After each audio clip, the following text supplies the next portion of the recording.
흔히 상대론 하면은 아인슈타인의 상대론만 얘기합니다만 사실은 뉴턴 역학의 한 요소였던 갈릴레이의 상대론이 먼저입니다.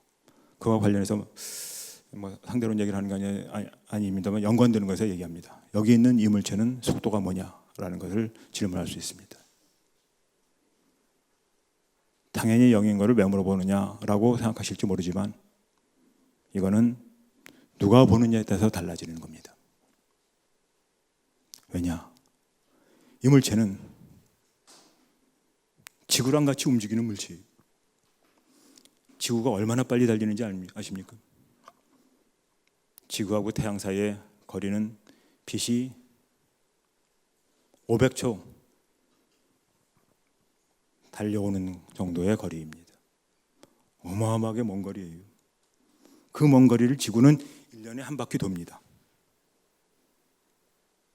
계산을 해보면 지구의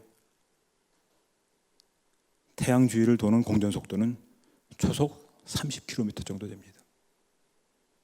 30km면 꽤 빠릅니다. 만약 여러분이 초속 30km 되는 무언가를 타고 대전을 간다면 5초면 갑니다. 부산도 15초면 갑니다. 근데 지구는 그렇게 달리는 거예요. 그 이물체를 내가 보면 당연히 정지해 있는 거지만 지구 바깥에 있는 어떤 존재가 본다고 하면 이건 초속 30km 달려가는 거예요. 누가 보느냐의 문제입니다. 이물체의 속도는 정해져 있는 게 아니에요. 고전 물리학에서도 이렇습니다. 흔히 물리학은 답이 하나가 있다라고 많이 생각합니다만 절대로 그렇지 않습니다. 내가 보면 정지해 있는 거고 지구 바깥에 있는 사람이 보면은 초속 30km를 어마어마한 속도로 가는 거예요. 이물체를 정지해 있다고 우리가 당연히 생각하는 유일한 이유는 우리는 언제나 이물체와 같이 이 땅에 붙어서 가니까 그거밖에 없습니다. 따라서 이거는 너무 특별한 예라서 이상하다고 생각하시는 분이 있으면 기차를 타고 가는 사람이 마시는 물, 기차 안에 있는 사람이 보면은 정지해 있는 겁니다. 근데 기차 바깥에 있는 사람이 보면 시속 100km로 날아가는 겁니다. 그때 이 컵 안에 들어있는 물을 정지해 있다고 하는 사람도 맞는 거고 시속 100km로 날아간다고 생각하는 사람도 많습니다. 문제는 누가 보느냐에 따라서 달라진다. 그래서 대상은 그 하나의 결정적인 속성을 가지고 있는 것이 아니다. 물리적인 성질을 가지고 있는 것이 아니다. 누가 관측하느냐에 따라서 달라지는 거다. 그러나 어쨌건 고전적인 상대론과는 달리 아인슈타인의 상대론에서는 관측자에 따라서 시간과 공간마저도 달라집니다. 일반 상대성 이론에 가면은 태양이 있을 때 실제 별의 위치는 여기 있지만 이 빛이 휘어가지고서 내가 보기에는 마치 별이 여기 있는 것처럼 보이는 시공간이 휘어지는 상태도 가능해집니다. 그래서 뉴턴 역학에 영향을 받았던 칸트는 공간이나 시간이라는 것은 경험에 의해서 추상될 수 있는 개념이 아니다. 그거는 선천적으로 자명한 거다라는 이야기를 했습니다만 그것이 현대의 아인슈타인의 상대론에 와서는 부정이 되는 것이다. 또 하나의 극적인 예 하나만 소개한다면 상대론적 양자역학. 그래서 진공이라는 것이 무엇이냐? 이것은 상대론적 양자역학을 완성한 디락이 1930년입니다. 설명한 예 중에 하나입니다. 그 사람은 이렇게 이야기를 합니다. 어항에 있는 물고기가 이 어항 안에 아무런 공기방울도 없다면 그러면은 아무것도 없는 것처럼 볼 거다. 그러나 그와 달리 이왕에 공기방울이 있으면 이 물고기는 무언가 있는 것처럼 볼 거다. 공기방울은 물이 없다는 것입니다. 그런데 물이 없는 것을 오히려 이 물고기는 무언가가 있는 것으로 보고, 물이 꽉 차 있는 이거는 없는 것처럼 본다. 그래서 이게 우리가 보는 진공이라는 거죠. 진공은 어느 에너지 레벨 이하로 물체가 꽉 차 있는 그런 상태가 상대론적인 양자역학에서의 진공입니다. 그런데 여기에다가 이 진공인데다가 강한 감마선을 쏘여주면은 여기에 있는 물방울이 위로 올라가면서 여기 물방울의 없음이 상태가 만들어집니다. 그것을 물리학에서는 쌍생성이라고 합니다. 반입자가 만들어지는 거예요. 입자와 반입자가 동시에 만들어집니다. 고에너지를 쏘아주면 입자와 반입자가 동시에 만들어지고, 그 반입자는 우리가 지금 사는 이 우주에서는 대단히 불안정하기 때문에 아주 짧은 거리를 이동을 하면서 입자하고 만나서 다시 고에너지의 감마선을 내줍니다. 굉장히 공상소설에나 나오는 이야기 같은 이 얘기가 사실은 암의 위치가 어딘지를 판단하기 위해서 쓰는 PET라는 의료장비에서 활용이 되는 겁니다.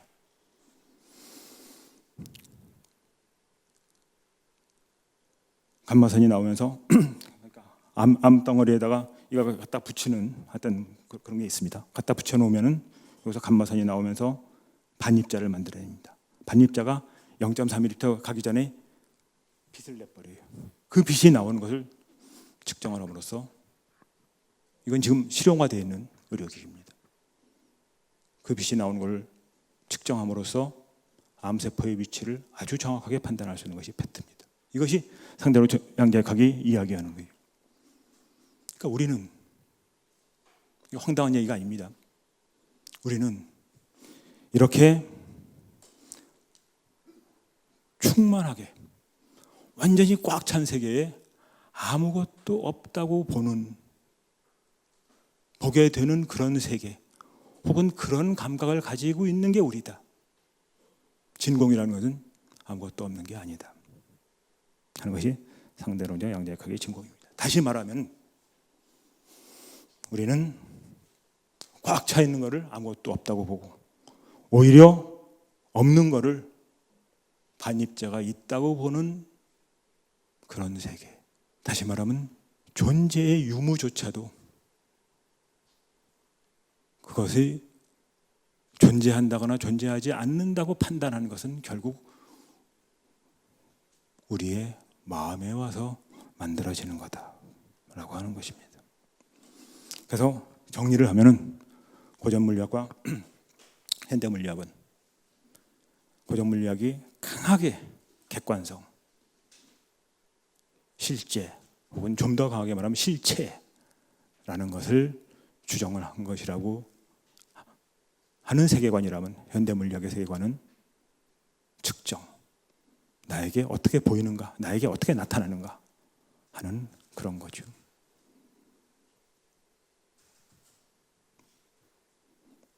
양자역학으로 이야기를 한정한다면 불확정성 원리에 의해서 우리는 원리상, 실험을 잘못해서가 아니라 원리상 대상의 속성을 완벽하게 파악할 수 없는 그런 관측의 한계를 가지고 있는 그런 세계에 살고 있다.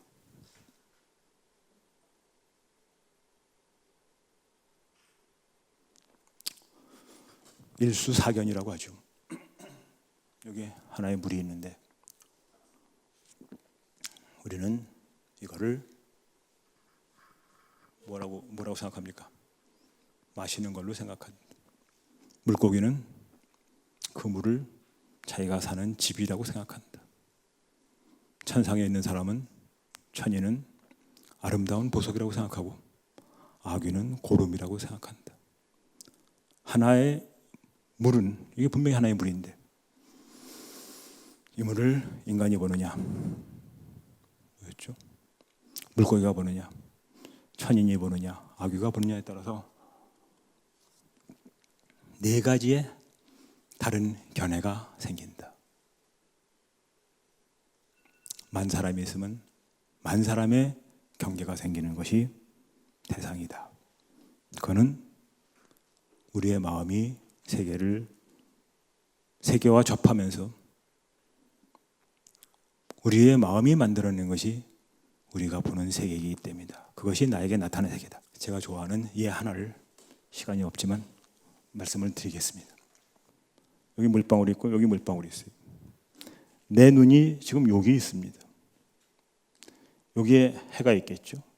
해에서 흰빛이 나옵니다. 흰빛이 물방울에 닿아서 굴절하면서 여러 개의 빛으로 바뀝니다. 그것이 반사를 하고 다시 여기서 굴절하면서 일로 옵니다.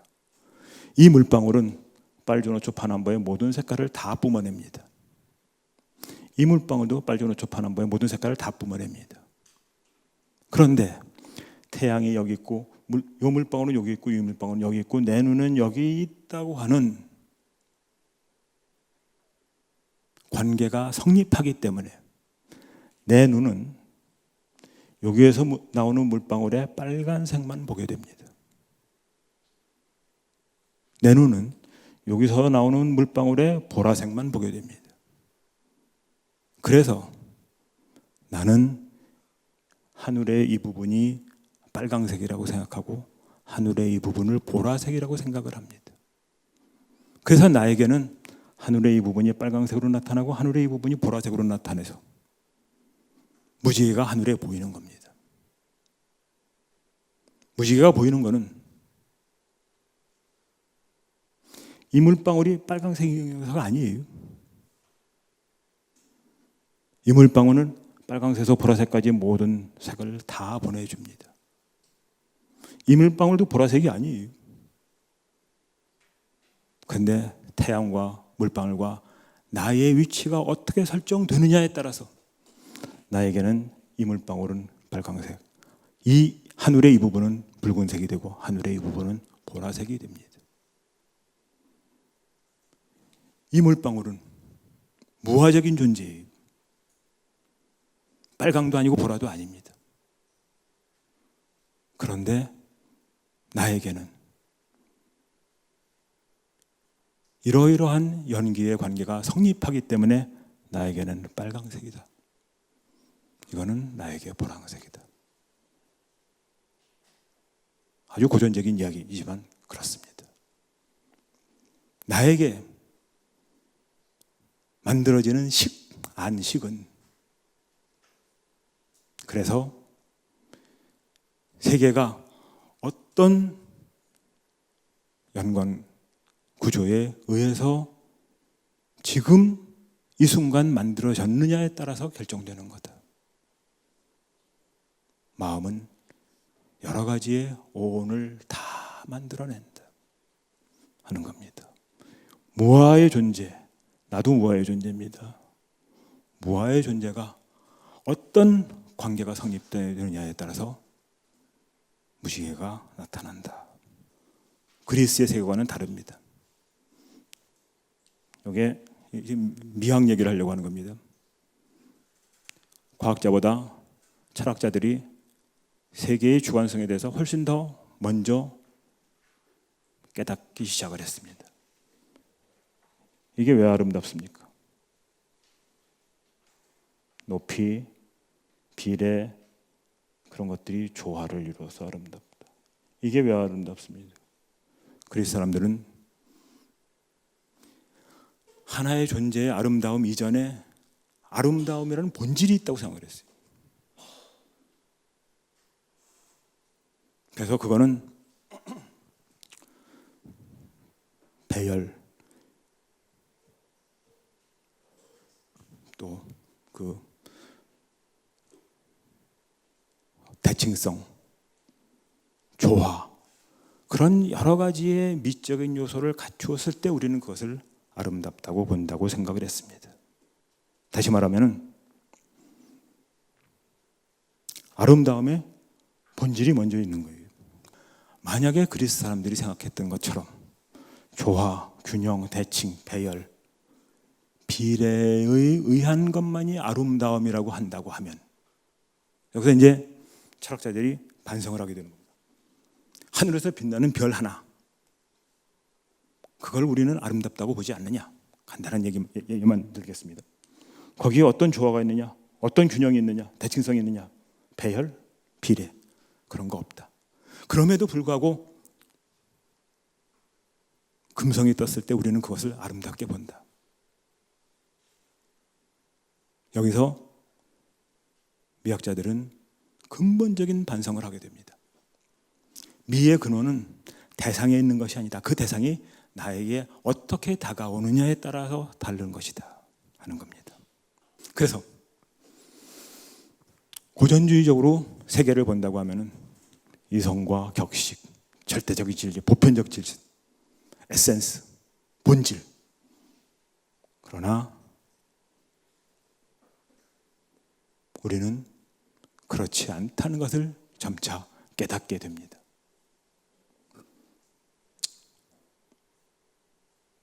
가령 제가 조금 아까 슬쩍 넘어갔었는데 윤동주의 별에는 밤에서 계절이 지나가는 하늘은 가을로 가득 차 있습니다. 이건 문장도 틀렸어요. 어법에 맞게 하려면 계절이 지나가는 하늘은 가을로 가득 차 있습니다라고 얘기해야지 문장도 맞아요. 근데 그렇게 하면 재미가 없단 말이에요. 그건 아름다움이 아닙니다. 아름다움은 격식, 어떤 보편적 질서가 반드시 아름다움의 전제 조건이 아니다. 전복, 상대적인 거. 다시 말하면 나의 세계에 나타나는 게 아름다움이지, 대상이 아름답기 때문에 아름다움의 본질에 유사하기 때문에 나에게 아름다운 것은 아니다. 시 하나 소개하면 내가 그의 이름을 불러주기 전에는 하나의 몸짓에 불과했다. 그 이름을 불러줬을 때 그 대상은 나에게 와서 꽃이 되는 거예요. 시의 아름다움이 사실은 저는 이거라고 생각합니다. 저는 극단적으로 시인은 시를 완성하지 않는다. 시인은 시를 쓸 뿐, 그 시를 완성한 것은 그것을 읽는 나 자신이겠죠. 넘어가겠습니다. 하나만 더 얘기하면 이게 말이 됩니까? 소매가 길은데 하늘이 왜 넓어요? 이성으로서는 판단이 안 되는 이야기입니다. 근데 소매는 길고 하늘은 넓고 이성으로 맞는 이야기, 문법에 맞는 이야기를 쓰면은 아름다움이 사라져요. 오늘 하려고 하는 상입과 장발. 상입, 화음에서 나오는 얘기죠. 상호 침투입니다. 뭐가 상호 침투냐? 연기에 의한 상호 침투입니다. 지금 제가 왜 이야기합니까? 여러분이 하나도 없는데 제가 얘기를 하면 미친놈이죠. 제가 얘기하는 거는, 얘기하는 이 행위 안에는 여러분이 이 안에 들어와 있는 겁니다. 또 제가 얘기하지 않는데 여러분이 이렇게 가만히 있으면 뭐 그럴 수도 있겠지만 할 일 없이 한심한 얘기죠. 지금 이 순간 여기에 있는 여러분하고 저, 또 여러분 상호간에는 서로 침투가 되어 있습니다.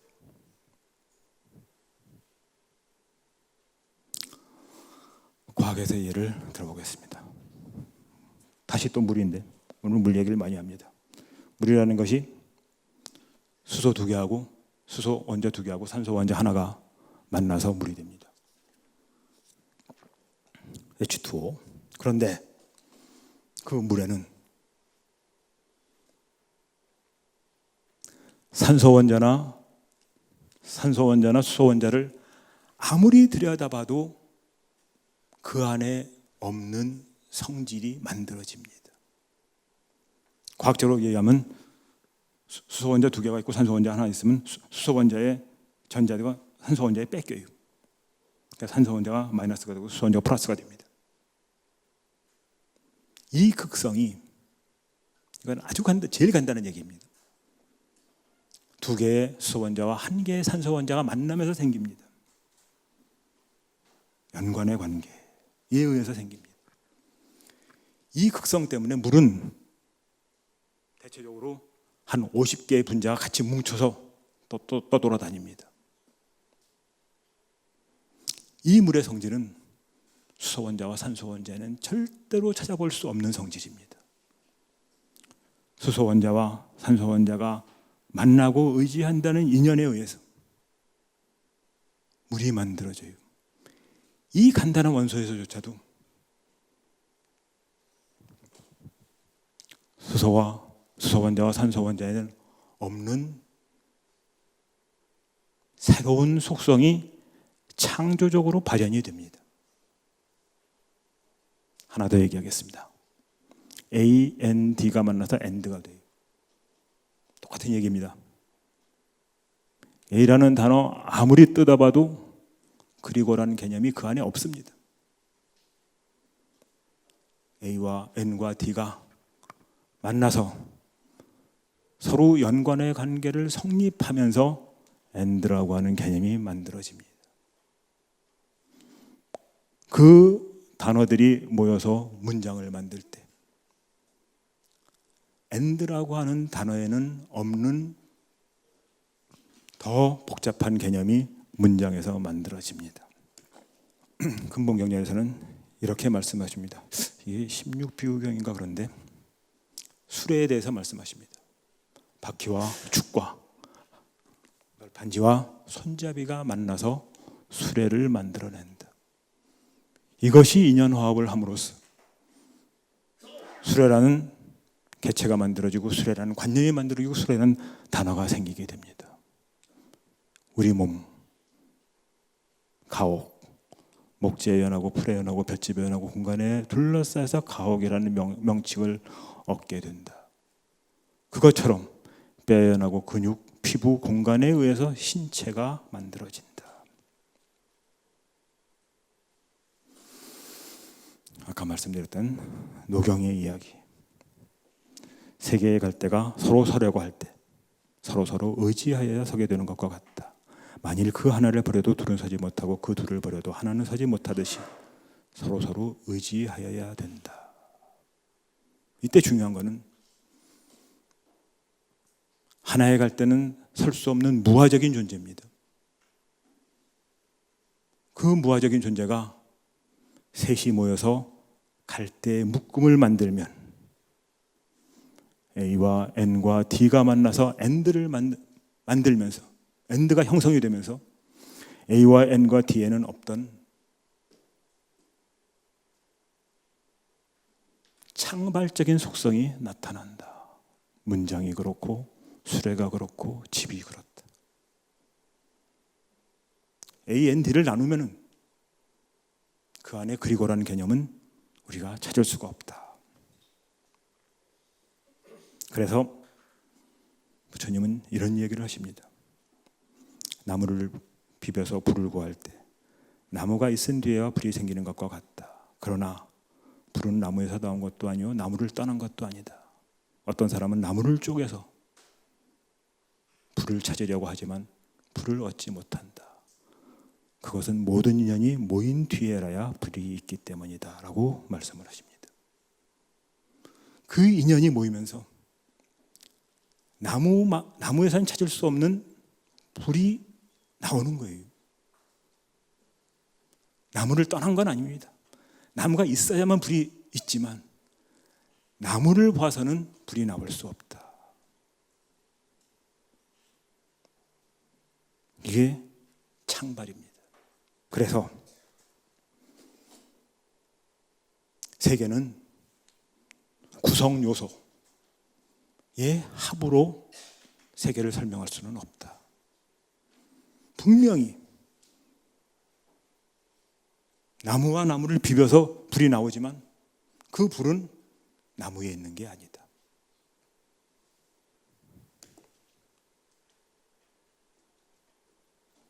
이게 연기이고 상입에 의한 장발입니다.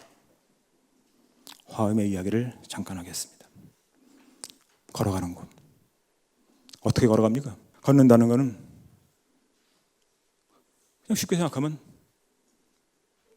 내 뼈가 있고 근육이 있으니까 당연히 걷는 거 아니냐. 그러면은 왜 얼음 위에서는 못 걷습니까? 물리적으로 보면은 내 발이 땅을 미는 거예요. 땅이 밀어주는 거예요. 얼음 위에서는 내 발이 땅을 밀지를 못해요. 그러니까 얼음이 나를 밀어주지 못하는 거예요. 화엄에서는 이렇게 얘기를 합니다. 걸어가려는 인이 있어요. 그리고 그 인이 걸어간다는 동작이 할 수 있는 과로 맺어지게끔 도와주는 것들이 있는 거예요. 걸어가려는 인, 그리고 그 걸어감을 가능하게 하는 연이 성립돼야지 걸어간다는 과가 있게 됩니다. 이거는 보다 쉬운 예에서 보면은 씨앗이 있고 씨앗이 싹을 맺게 하는 여러 연이 있어야 싹이 생성될 수 있다는 것과 똑같은 얘기입니다. 이 인이 씨앗이라고 하면 더 쉽습니다. 씨앗이 수분이라든가 땅이라든가 하는 것이 연의 역할을 가능하게 할 수 있어야 합니다. 수분과 땅이 동시에 있어도 거기에 돌멩이 집어넣으면 싹이 안 난단 말이에요. 싹이 있다고 하더라도 수분과 땅과 온도가 적절하지 않으면 싹이 안 난단 말이에요. 이는 연의 역할을 가능하게 하고 연은 인의 역할을 가능하게 해서, 이는 연의 역할이 가능함으로써 과를 맺을 수 있게 하고 연은 인의 역할이 성립할 수 있어 성립하여 과를 맺을 수 있게 함으로써 인과 연이 되는 겁니다. 그러니까 여기서 내가 좀 기본적인 설명 먼저 하는데, 불교에서 인과 연은, 인은 직접적인 원인, 연은 간접적인 원인이라고 생각이 됩니다. 씨앗은 싹의 직접적인 원인이고 연은 씨앗이 싹이 되게 하는 여러 가지 요소들이죠. 그래서 그런 의미에서 봤을 때 이런 직접적인 원인과 간접적인 원인은 서로 인은 연을 가능하게 하고 연은 인을 가능하게 하는 그런 겁니다. 양자역학에서는 어떤 거를 측정을 해요. 그 측정을 할 때 측정이 가능하게 하는, 그래서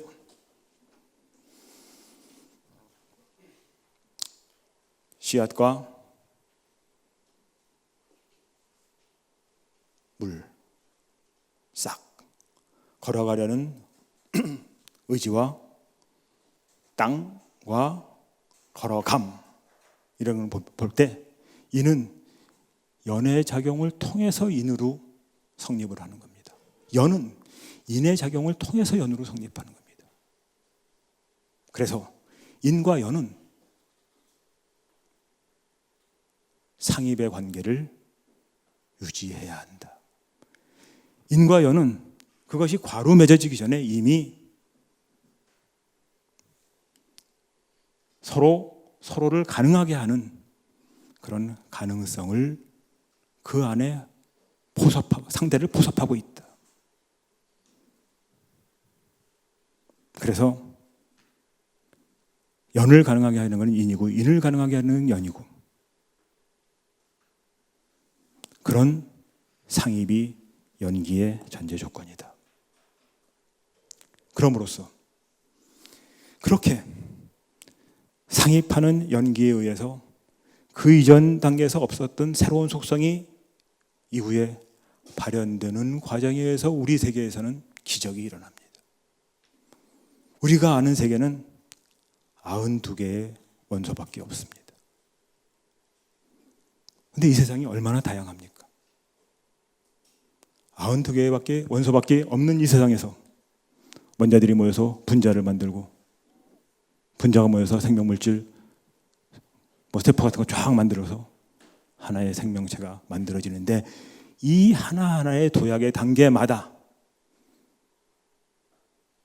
엔드나 수레나 H2O 등에서 보았던 것처럼 그 이전 단계 혹은 요소들에서는 없었던 새로운 성질이 창조적으로 발현이 됩니다. 그래서 인간이 모여서 오늘 이것처럼 이렇게 모여서 모이기도 하고 사회와 문화와 문명을 만들어냅니다.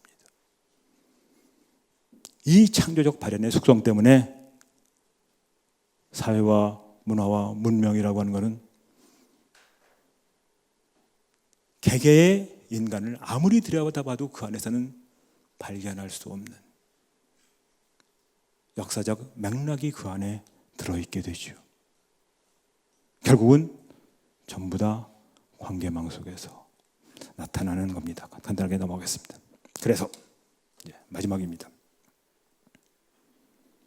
우리는 걸어간다는 아주 간단한 행동에서조차도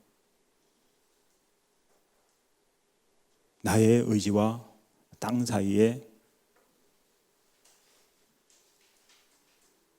인과 연의 상입, 거기에서 새로운 뭔가가 나타난다. 그것은 물, 엔드, 문장, 술의 집에서 마찬가지다.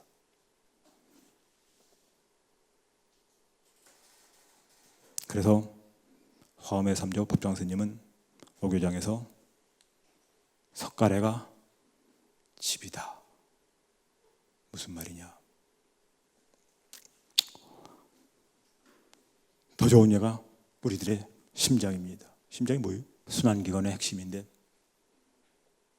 이 심장 따로 딱 떼어놓고 보면은 그냥 근육 덩어리입니다. 심장이 아니에요. 석가래는 나무 조각인데 그것 따로 하나 딱 떼어놓으면 그냥 나무 조각이죠. 우리가 뭐를 석가래로 가느냐? 그 나무 조각이 집에 그 부위에 딱 들어가 있을 때 집의 모든 것이 다 그거 하나로 그것이 석가래가 되게끔 거기에 침투하는 겁니다. 상입하는 겁니다. 그런 상입이 있었을 때 집에 그 부위에 딱 있는 나무를 우리는 석가래라고 합니다. 따로 떨어져 나왔을 때 그건 그냥 나무 조각이에요. 그러니까 우리가 석가래라고 말하는 그놈은 그놈 안에 이미 집에 모든 것이 다 들어가 있다. 그래서 법장 스님은 석가래가 집이다. 그러면 심장 하나가 나주. 생명 전체죠.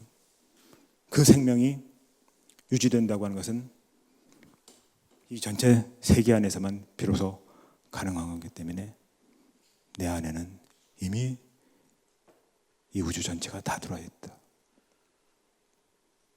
그래서 의상 스님은 일미진중함시방 하나의 아주 작은 티끌 안에 세상의 모든 것이 다 들어와 있다라고 말씀을 하셨습니다. 법장 스님이 석가래가 집이다라는 건 똑같아요.